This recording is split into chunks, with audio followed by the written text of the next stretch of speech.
Broadcasting from the business capital of the world, this is the Podcast Business News Network. Well, here we are getting ready for the holidays. Actually, they began with Thanksgiving, and this is just an offshoot of that, but a bit of a challenge for many of us, a lot of hustle and bustle, and also anxiety, anticipating dealing with friends and family. That can be a challenge sometimes in terms of interpersonal relationships.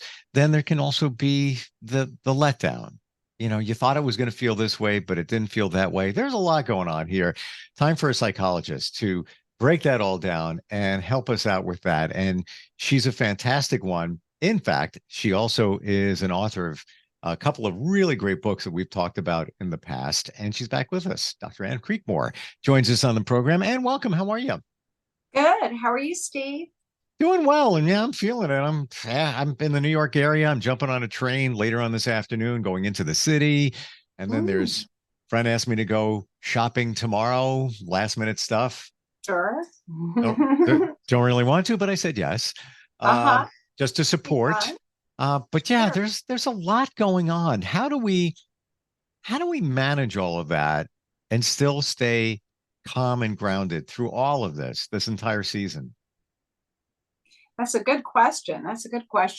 I guess it goes back to the skills kind of we've talked about, positive self-talk, seeing things in the good, reframing them as the good, breathing, doing your breath work, kind of just breathe up and above and, connect to good and just to that sense of inner peace. Just try to stay grounded with that. The breath work, we've talked about that. So important. But I think a lot of times when we're in the moment, we forget about it. Especially you're on line at the store and there's a lot of people before you and you've got to do this, that after that store. Just one Sure. example here. When you take that breath or three, you suddenly realize it's really not that bad. Things are okay here. Exactly. It can actually be an opportunity for a breather. You're hustle bustling around and finally you are just standing still, and you're in a line and you can take time to breathe in and think about the good or things you're grateful for and just get yourself in a better place. You kind of slow down to, break down to break through kind of. What about those situations where you encounter people that you have challenges with, or maybe they have challenges with you? The holiday dinner is coming up. You have friends and family flying in. It can be a challenge when you're sitting across from them and maybe you don't agree with their viewpoint or they're just trying to get at you and maybe a glass of wine gets involved in there. And how do we navigate that where you have those challenges? You're in, first of all, the anticipation of it is one thing, and then dealing with it is another thing. So how do we navigate all of that? Well, I know I've had quite a few clients talk about that and, upcoming family situations and, concerns. And I think, I think the best is to kind of view it as like, if there's some people that are just going to trigger you, you don't have to spend a lot. There's always a number of people around. You don't have to just, invite that. Spend time with the ones that you don't get to see your family, all of your family that much half the time anyway. And there's special ones, their little granddaughter or little niece or someone that you really, you want to spend that time with. Just go ahead and take, focus in on what's important to you and don't worry about the other and just keep it polite and civil, and enjoy the time.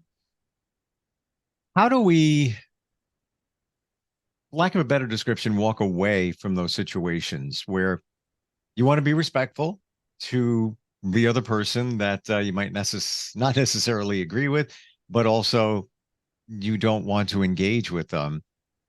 Should you say something? Should you just ignore? Should you literally walk away? What do you think is the best way to handle a situation where, let's say, you both don't agree with each other on a particular topic, whatever that, call it politics, that it was, usually comes up. Right, right.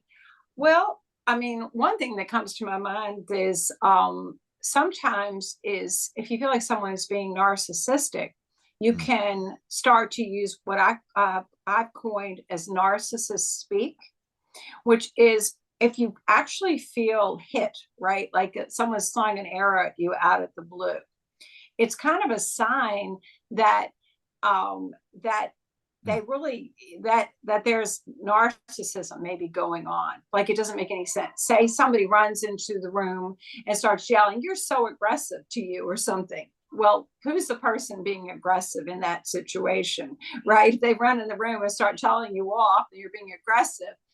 Well, so with narcissists speak, the language of narcissists, when people are in a narcissistic um, mood or way of interacting at that time, Hmm. you just simply reverse the pronouns. Like, in other words, if that person ran up to you, and they're listening from the next room and they hear you say something, "You're so aggressive," and they say something like that, and you're like, "Wait a minute, I've been talking quietly here, and you're in the room screaming at me." All you have to do is repeat back to them exactly what they just said.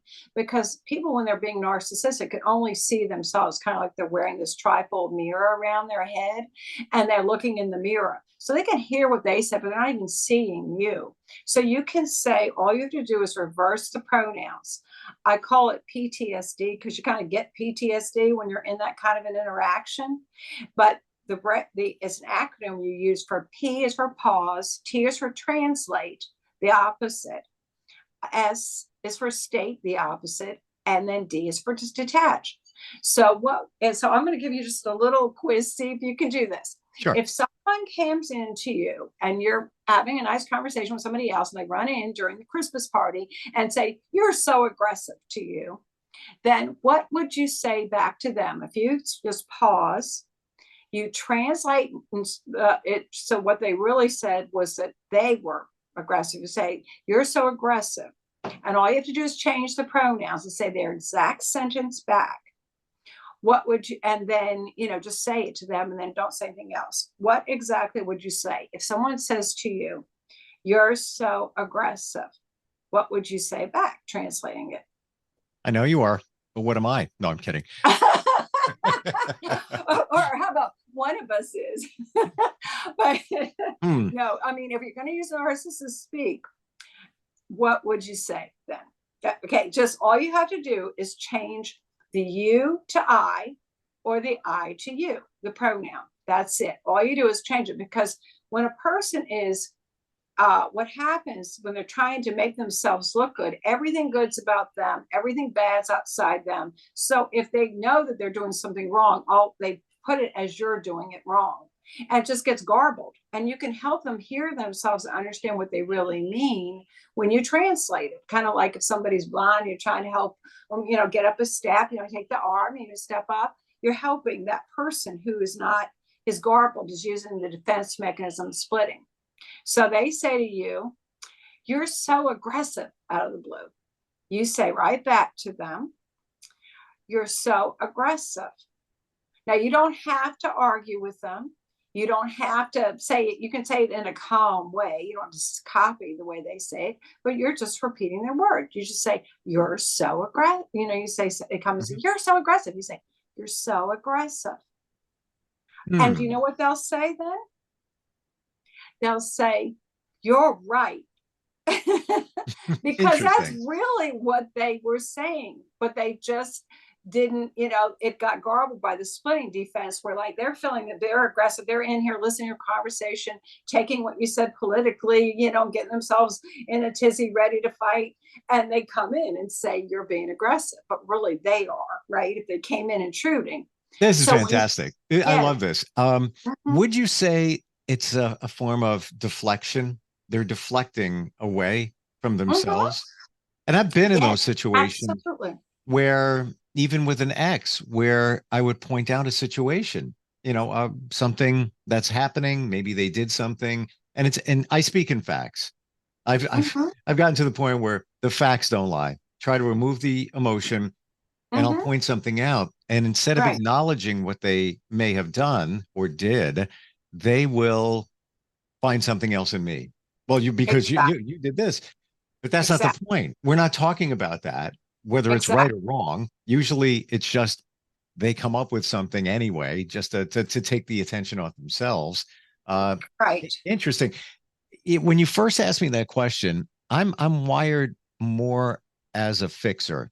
So my first, if they said you're so aggressive, my first response would have been, I wonder why you feel that way, or why do you feel that way? Because I want to analyze what's going on in their mind. I Right. wouldn't have flipped it around like that. Uh, I Which, don't know the end technique. which would be perfect. I mean, if they were really, open to that, they weren't in a narcissistic state of mind, like, and that could be it from anything. They could be in a kind of a mild bipolar 2 manic state, or they could be drinking, or they could just be narcissistic. It doesn't matter. Whatever it is, if they are in a narcissistic state, they're not listening to anything you have to say anyway. They're just Mm. about what they're saying. So if you try to approach them, if you said that to the person and they thought about it and said, well, I'm glad you really asked. And my underlying feeling under my anger is I'm feeling sad or about it, they start to open up and you start to get you get at what's going on with them and help, can understand them and help them. But if they don't, if they just get more defensive, then they're just in a narcissistic frame of mind, and you just got to use that, realize they're not going to hear anything you have to say. They're just hearing what they have to say. So you can at least feed it back to them to help them hear what they're really saying. They're feeling maybe that they are in a riled up mood and they're projecting it out, and then you can kind of help them understand, oh yes, you're being very aggressive, just what they said. And they will take it in. It will help them understand themselves that way. It's just a different way you're helping them understand themselves or explore themselves therapeutically. Wow. How do you Mhm. deal? And thank you for that. Sure. I think we've all dealt with people like that in the past. How do you deal with somebody who is just habitually not truthful? Let's say they have a past history of being dishonest, and then you call them out Mhm. on something Mhm. that they're not being honest, or they're trying to skirt the truth, or whatever it is, and you know it's the truth. They're just playing games again. How do you present that? It- That's a great question. I mean, I think that is a difficult one. I mean, if it's something like that, you can still use narcissist speak in the sense, if they're, because even in a sense, they're lying. If like you're having a nice conversation with someone, they get irate in the next room and about something you said, they rush in, they tell you you're being aggressive. Mhm. Well, that's a lie, right? I mean, it's not the truth. The truth of it was you were talking nicely and they're coming in intruding. So when you feed that back, the narcissist speak, you're actually helping them see what they're really saying. And they actually will say, you're right, because they kind of will, they get themselves if they ran in a room and started yelling at you, and they'll say, yeah, that's right. So you can unravel a lie, which would ideally be the goal to help somebody get, to the truth in a situation. Sure. But suppose, so you're saying though, like say someone is lying. Can you give me an example when I look at something in particular as a lie to look at when they're saying it, and how then maybe I can look at it a little better. Hmm. Um, Now, let's say somebody has had a dishonest past, or maybe you just determined that they were dishonest, and I can't think of an example top of my head. Okay. Um, but let's say they said they did something, they were going to take care of something, but they never did. And you figured out, well, you never took care of it. Well, yeah, I did. No, you didn't. I just, called the doctor, and the doctor said that you didn't. Um, Right. it's obvious. I'm talking in those obvious situations where Got it. they're not being truthful. Got it. Okay. I guess there's behavioral arts. I think it is the YouTube. He's very good. I think he calls himself Spidey, but he's got like a background, with studies in this type of behavioral analysis and forensics and things like that, I believe. And so I'm kind of taking it from him because it's really the best. I think it works like a charm. And you can watch him on YouTube too. Basically, when someone, is you're trying that he presented a lot of interrogations, like there's a criminal and a police officer, detectives trying to find out, did you commit this crime, right? Well, no, I didn't commit any crime, they're going to say. So they're trying to somehow get them to open up and confess, right?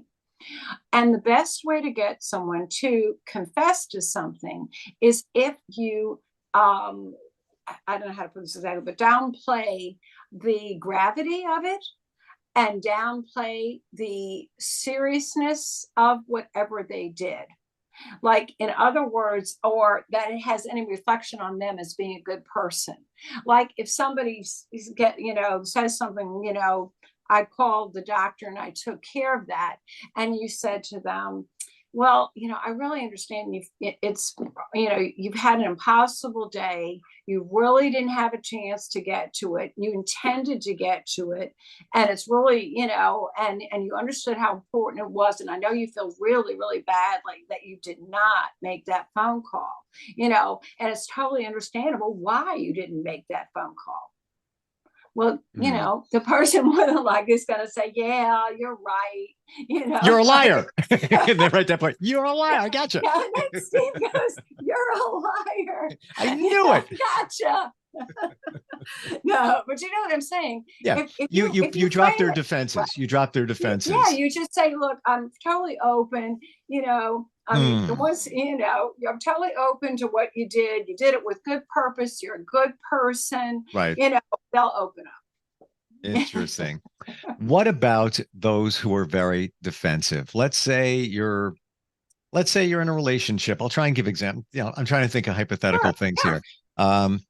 Let's say you're in a relationship and you voice your opinion about a situation. Maybe you say, I don't feel appreciated. You say to the other person. And then the other person is one of those people that gets defensive no matter what. And there's a lot of people do this from time to time, where now you're blaming me. That's my fault that you don't feel appreciated.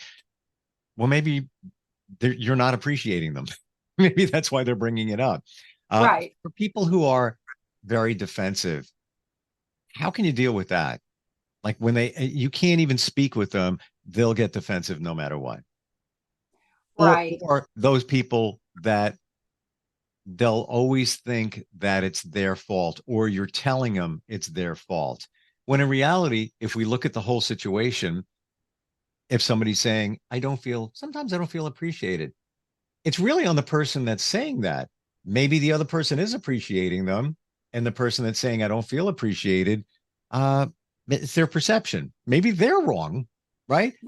But the other person may flip out and say, it's me. It's always me. You're always saying something. I'm always doing something wrong. Right. What kind of language do you use in those situations? Right. That's a good question, because it would be nice to have the response of, oh, I'm sorry. What did I do that made you feel that way? Or what do you mean by appreciate? What are you looking for? Or even exactly, even it could be just as simple as in that example, the other person saying, I don't know why you feel that way, but I do appreciate you. Instead of getting all defensive about it. Just to say, I'm really sorry. I really appreciate you. And I want you to know I do appreciate you. Right. And that would be easily, kind of somewhat remedy the situation, at least at the moment, level the playing field. I hear you saying that's not my intention for you to feel that way, and I'm sorry. That would be an empathic response. But then if you get a defensive response, well, of course, what comes to my mind right now are the two things we've talked about. One would be, if they said something negative back to you, you could just repeat it, change the pronouns. If they say, you're always blaming me, you could say, maybe that's exactly what they do and why you don't feel appreciated. If they say, you're always blaming me, you could say, you're always blaming me. It's like they just brought up the example of why you don't feel appreciated. Instead of Hmm. appreciating what you just did, they blaming you. Some little thing went wrong on it, and you get blamed without credit. So that's one thing you could use narcissist speak.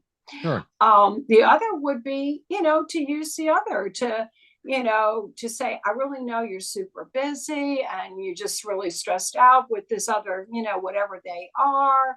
Mm. And I know that you love me and you really want me to feel appreciated, but then, when you didn't say that, I know I understand why you didn't say you thank me for that, and then they might say, oh, okay, thank you, because either one of those, what we talked about, you could kind of try in the situation. What is that technically called when you're doing those things? Is it really reverse psychology in some ways? Well, it's a good question. I mean, the narcissist speak was kind of sort of my creation to some extent from working with so many Mm, people. I mean, including, people, not just clients. I'm talking about people, sure. learning and so on. And so I call that narcissist speak. And it's in my book. It's in Ah, chapter okay. 7, Create Healthy Relationships. There's like 8, 9 pages on narcissism, which could stem from anything under the sun. It could stem from, substance abuse going on, or bipolar things going on, or having some early developmental narcissistic development personality, so on and so on. But Hmm. that part that I told you about the narcissist speak is kind of original that I bring to the table. So I do have And a question about that. When it comes, this is what I heard. When you're dealing with a narcissist, it's always best to present the facts because they okay. can't deny the facts. I mean, I guess they could, but the Mhm. facts, like I've said before, the facts speak for themselves. That's what I heard, that you always want to just put the facts in front of them. Really? Okay. Well, then what about this? Maybe it's documented or whatever the case may be. What are your thoughts on that? Mhm. Well, I mean, if they're defensive, though, what you're going to get is a defensive reaction, right? And Hmm. if they're in a narcissistic state of mind where they feel they have to look good all the time, their whole effort is into the addictiveness of getting attention or getting credit or being seen as good, they're going to twist it probably to some extent to make it look like they're the best one still and the other one's not. So I don't know. A lot of times I don't see the facts necessarily actually. I mean, of course, the facts is the right way to go. I mean, if you're kind of having a normal conversation, but if you're with someone who's not in that state of mind, I don't know that No, they're going to nothing's that way. nothing's going to get through. Right, That's kind of right. what You what just I'm gotta feeling. stay with their viewpoint, feed it back to them in a very small way, just a small repetition of their words, but just change it so they can maybe take it in, Sure. or make it such that they feel so great, like you're wonderful, you got this, you got that on your plate, you didn't do that, you wanted to do that, so sorry you couldn't do that, is like the example we were given earlier. And they feel so puffed up, they'll admit that they didn't do something. Um, so I don't know. Hmm. You can try. It can be scary But I'm this seeing your week. point. That if you if you can't get through to them, the facts aren't going to go. It's going to go Right. nowhere. It's almost like they got a trifold mirror, like a block of wood sometimes around their head where they're not even going to see. They're not hearing you. Right. Right. Wow. Interesting stuff. I can't believe we're out of time. That like just flew by. What a We could topic just for keep. Christmas. I could keep going with different scenarios and situations Yes, because yes. Love it. Love we it. dealt with these before. A lot of us have been in these situations and not really sure how to navigate them. Um, Right. if somebody is dealing with those challenges, maybe in their personal or work relationships and need some help, how do we connect with you, Anne? Sure. My main website is psychologistinvirginia.com, all spelled out. And that pretty much has all my information on it. And I'm getting another one around my book, the Love Your Life Healing Center .com. And that is another source and where you can find my books and so on. Well, I have to honestly tell you that I missed the chapter on narcissism. So I'm going to have to go back to the book Hey, and look great. that one Great up. healthy relationships. Yeah. And, Yeah. and it's, maybe it's a buzzword in the last couple of years, but yeah, somehow narcissism has risen to the pack of interpersonal relationship challenges. I don't know why that is. Right. But I do find it interesting, in terms of what how people act and they work in their minds. Absolutely. And it's not to judge them. A lot of times you can almost see something about yourself through them, learn Sure. something, or just learn better communication skills, higher level communication skills. It's just something for you to grow. Look at it like Absolutely. that. Yeah. Thank you so much for being with us once again, and truly appreciate it. And happy holidays to you and your family too. Yeah, same to you all. Thank Uh, you. Look forward next time we get together. Yes, me too, Steve. Thanks. We'll be right back. Are you looking for even more of the podcasts and hosts that you love? The Podcast Business News Network is proud to announce that you now have even more ways to listen live. Check out the MyTuner Radio, online radio box, and Simple Radio apps on iOS and Android, or find us online. Search for Business News Network on mytuner-radio.com, or search Podcast Business News Network on streama.com and onlineradiobox.com/US. Take your podcast on the go and don't miss a minute of the action.